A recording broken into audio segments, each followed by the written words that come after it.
بسم الله الرحمن الرحيم.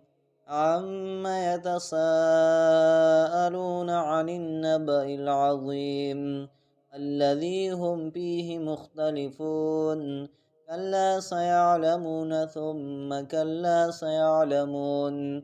ألم نجعل الأرض مهادا والجبال أوتادا وخلقناكم أزواجا وجعلنا نومكم سباتا وجعلنا الليل لباسا وجعلنا النهار معاشا وبنينا فوقكم سبعا شدادا وجعلنا سراجا وهاجا وأنزلنا من المعصرات ماء ثجاجا لنخرج به حبا ونباتا وجنات ألفافا.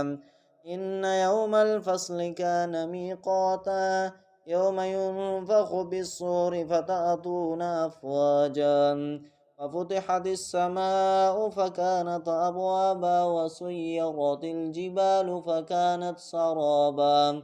إن جهنم كانت مرصادا للطاغين مآبا لابثين فيها أحقابا لا يذوقون فيها بردا ولا شرابا إلا حميما وغساقا جزاء وفاقا. إنهم كانوا لا يرجون حسابا وكذبوا بآياتنا كذابا وكل شيء أحصيناه كتابا فذوقوا فلن نزيدكم إلا عذابا.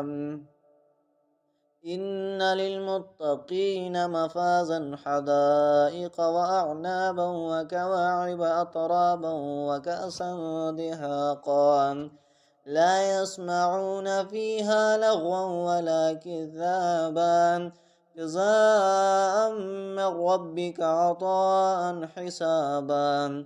رب السماوات والأرض وما بينهما الرحمن لا يملكون منه خطابا.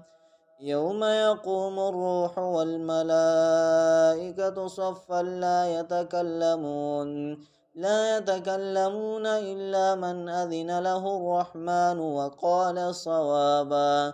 ذلك اليوم الحق فمن شاء اتخذ إلى ربه مآبا.